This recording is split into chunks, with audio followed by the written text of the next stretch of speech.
میں بلال عباسی ہوں. آپ میرا آفیشیل چینل دیکھ رہے ہیں. پاکستان تحریک انصاف 9 مئی کے بعد ٹوٹ پھوٹ کا شکار ہے. پاکستان تحریک انصاف کے بانی رہنما اکبر بابر صاحب نے اصولوں پر عمران خان صاحب سے اختلاف کیا. پارٹی کے ممبر ہونے کے باوجود الیکشن نہیں لڑا, پی ٹی آئی کی کسی میٹنگ میں نہیں گئے, اور آج یہ افسردہ ہیں کہ میری پارٹی کا کیا حال ہو گیا جو میں نے 1996 میں اینٹیں جوڑ کے رکھی تھی. بہت بہت شکریہ اکبر بابر صاحب. ڈو یو تھنک آپ اسی طرح افسردہ ہیں جیسے عمران خان صاحب ہیں, جیسے آپ کی پارٹی کا حال ہو گیا؟ سر, آپ نے 1996 میں اینٹیں جوڑ جوڑ کر پی ٹی آئی بنائی تھی. افسردہ بھی ہوں اور سرخرو بھی ہوا ہوں. دیکھیے, عمران خان تو مجھے نہیں پتا اس کی کیا کیفیت ہے, کیونکہ وہ تو خود ذمہ دار ہے. آج کے جو حالات پی ٹی آئی پہ جو عذاب ہے اس وقت, تو اس کا سب سے بڑا ذمہ دار جو ہے وہ عمران خان خود ہے, اور اس کو چاہیے کہ وہ اس بات کا احساس کرے کہ کہاں سے یہ راستے سے بھٹکا تھا, اور اب اس کی سب سے بڑی قیمت اس کو خود ادا کرنی چاہیے. He should resign as the chairman of P T I and allow کہ پی ٹی آئی کی ایک تجدید نو کریں ہم بانی ممبران مل کے, اور اس میں جو تمام بنیادی ہم نے مقاصد رکھے تھے پی ٹی آئی کے, اس کو اپنائیں, وہ اصول اپنائیں, پارٹی کو ایک جمہوری ادارہ بنائیں, پارٹی کے اندر انصاف اور احتساب کا عمل لائیں, اور ورکرز کی عزت کریں اور میرٹ کو انٹروڈیوس کریں. یہ وہ وقت ہے کہ تجدید نو کا. اور میں دوسروں کو اتنی اہمیت نہیں دیتا, کیونکہ یہ وہ لوگ ہیں جو چھلانگیں لگا رہے ہیں, یہ اسی کشتی میں ڈبونے والے ہیں, انہوں نے اس کشتی میں سوراخ کیے ہیں. اور ویسے بھی اگر جب پارٹی مین لوگوں کے نام لیں گے جنہوں نے عمران خان کی تباہی میں جن کا سب کے سامنے ہے. کل تک وہ کہہ رہے تھے ریڈ لائن نہیں کراس کریں گے, آج وہ ہاپ سٹیپ اینڈ جمپ کر کے کدھر سے کدھر نکل گئے. تو لیکن ذمہ دار عمران ہے نا. عمران خان نے ان لوگوں کو اہمیت دی جو کہ بنیادی پارٹی کے اصولوں کو نہیں اپناتے تھے. وہ اپرچونسٹ تھے, دھندے پہ تھے. انہوں نے اپنا دھندا کیا, دھندا کر کے وہ چھلانگے مار کے بھاگ رہے ہیں, لیکن ان کی پکڑائی پھر بھی ہوگی. مجھے یہ بتائیں, یہ جو لوگ ہیں ایک پرچی ملتی ہے اس کے مطابق پریس کانفرنس کرتے ہیں, ایک لائن آگے پیچھے نہیں پڑتے, یہ وہی لوگ ہیں جو لوگوں کو اکسا رہے تھے جلا دو, گرا دو, عمران خان کو گرفتار کیا, ملک جام کر دو, لیکن ان کے گناہ معاف ہو رہے ہیں, وہ پریس کانفرنس کر رہے ہیں, پی ٹی آئی کو چھوڑ رہے ہیں. آپ سمجھتے ہیں وہ ذمہ دار ہیں اور ان کی ہونی چاہیے احتساب؟ لازمی ہے ان کا, اس میں تو کوئی شک نہیں ہے کہ ان سب کا احتساب ہونا بھی چاہیے اور ہوگا بھی, کیونکہ جو انہوں نے کیا, جو ہماری قوم کو تکلیف دی اور ہمارے شہداء کے ساتھ جو کیا, میں تو ان کو قومی مجرم سمجھتا ہوں. تو آپ کیسے ان کو جانے دیں گے؟ بالکل ان کا احتساب ہونا چاہیے اور قانون کے مطابق ہونا چاہیے. ظلم نہیں ہونا چاہیے, لیکن انصاف ہونا چاہیے, احتساب ہونا چاہیے. اس میں تو کوئی کسی قسم کی نہیں ہے. اب باقی وہ پرچی پڑھ کے اور کیا کر رہے ہیں مجھے اس کا علم نہیں ہے, لیکن یہ ہے کہ یہ دن بھی آنا تھا. مجھے یہ بتائیں, آپ بانی رہنما تھے, آپ تھے, حامد خان صاحب تھے, فوزیہ قصوری تھی, اور بھی کچھ لوگ تھے. آپ سب کو یہ جو لوگ آئے ہیں جو اڑان بھر رہے ہیں ابھی, آپ کو سائیڈ لائن کیا اور آپ کو اس وقت کہتے تھے یہ پارٹی کے ساتھ وفاداری نہیں کر رہے, یہ غدار ہیں پارٹی کے. آج آپ کیا سمجھتے ہیں؟ اب دیکھ رہے ہیں نا, اللہ کی قدرت ہے, اللہ کی شان ہے. میں آج بھی پارٹی کا ممبر ہوں, اور یہ بڑے بڑے دعوے کرنے والے پارٹی سے چھلانگے مار رہے ہیں.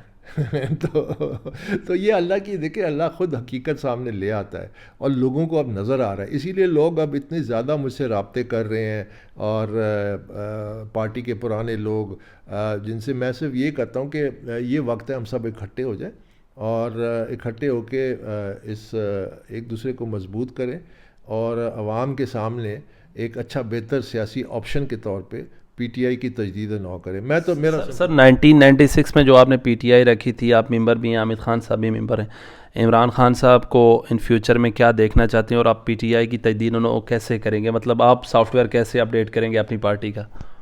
بنیادی اصولوں کو اپنا کے میرٹ لے کے آئیں گے, اکاؤنٹیبلٹی کریں گے, ورکر کو عزت دیں گے, تنظیم سازی کریں گے ہر لیول پہ, districts, provincial level, national level پہ ایگزیکٹو کمیٹیز جو ہوتی ہیں ان کو پابند کریں گے کہ پارٹی کے منشور کے مطابق فیصلے کریں, ان کو اکاؤنٹیبل کریں گے. تو وہ جو اور ہم نے کیا تھا جب عمران نے مجھے کے پی کی بھی ذمہ داری دی 2010-11 میں, تو کے پی میں ہم پروونشل ایگزیکٹو کمیٹی کے ہر مہینے میٹنگ کرتے تھے, اس کی منٹس رکھتے تھے. پھر اس کے بعد فنڈ ریزنگ پہلی دفعہ خود کی ایگزیکٹو کمیٹی نے, اور ایک بڑا منظم طریقے سے پارٹی چل پڑی تھی. لیکن پھر اس کے بعد ظاہر ہے اس کا کعبہ قبلہ ہی جب چینج ہو گیا تو وہ سب چیزیں اپنی جگہ پہ رہ گئیں. سر مجھے یہ بتائیں کہ عمران خان صاحب نے 150 کے قریب پریس کانفرنسز اور جلسے کیے، 50 سے زیادہ. وہ کہتے تھے جہاد ہے، حلف لیتے تھے حقیقی آزادی ہے. اور یہ جو 9 مئی کو لوگوں نے جہاد کیا، اس کے بارے میں آپ کیا سمجھتے ہیں؟ وہ لوگوں کو اکسا رہے تھے یہ کام کرنے پہ، جو بہت ہی غلط امیج گیا پوری دنیا میں، اور ہر مسلمان کا، ہر پاکستانی کا دل رنجیدہ ہے. جو ہمارے اہم فوجی اور سول تنصیبات تھے، جیسے ان کو لاتے مار رہے ہیں، جلا رہے ہیں، GHQ پہ پتھراؤ ہو رہا ہے، کور کمانڈر ہاؤس جلایا ہے. اس بارے میں آپ کیا کہتے ہیں؟ دیکھیے بالکل اس میں top leadership including Imran Khan, انہوں نے نوجوانوں کو گمراہ کیا، انہوں نے انسائٹ کیا، انہوں نے یہ جو سارا یہ جو تشدد ہوا اور جو جس قسم کے حملے ہوئے ہمارے قومی اثاثوں پہ، تو اس میں تو کوئی شک نہیں ہے کہ وہ ذمہ دار ہیں. نوجوانوں کو انہوں نے اس راستے پہ ڈالا اور باقاعدہ منظم طریقے سے ڈالا، and they must be held accountable for it.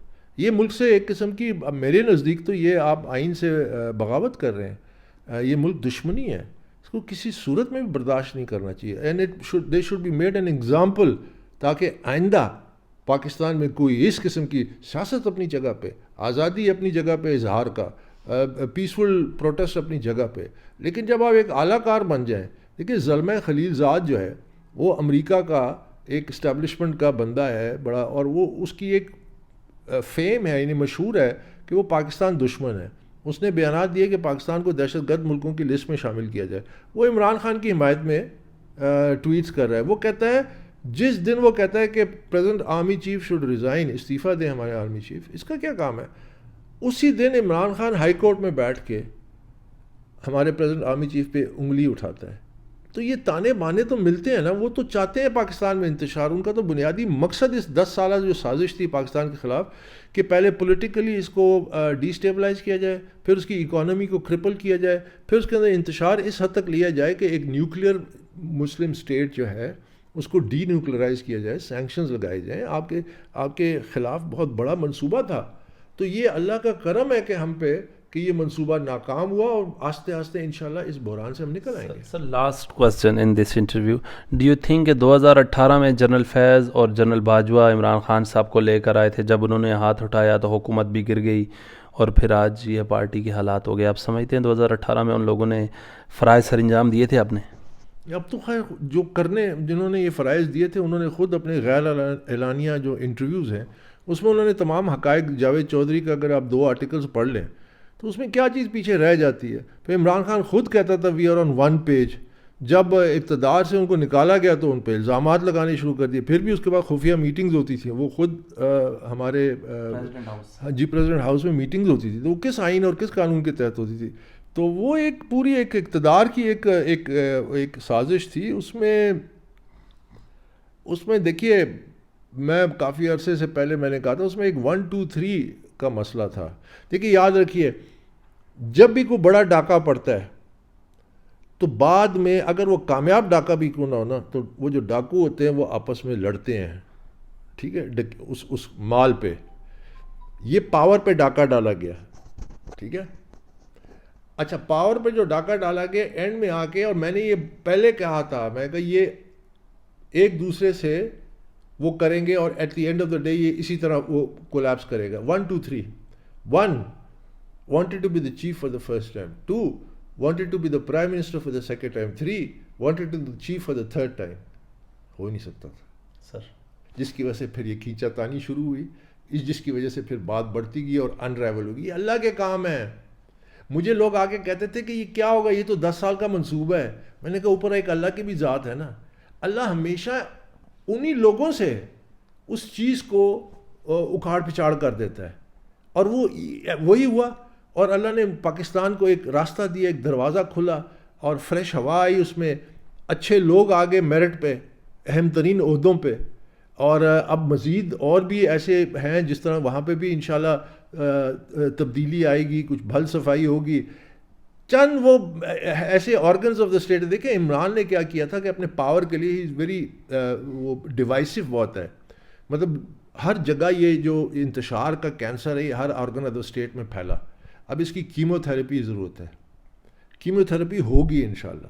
یہ جسم دوبارہ توانا ہوگا لیکن تھوڑی تکلیف سے گزرنا پڑے گا. بہت بہت شکریہ. ہمارے ساتھ موجود تھے فاؤنڈر ممبر PTI اکبر بابر صاحب. اپنے میزبان بلال عباسی کو دیجیے اجازت. اللہ نے کے بعد.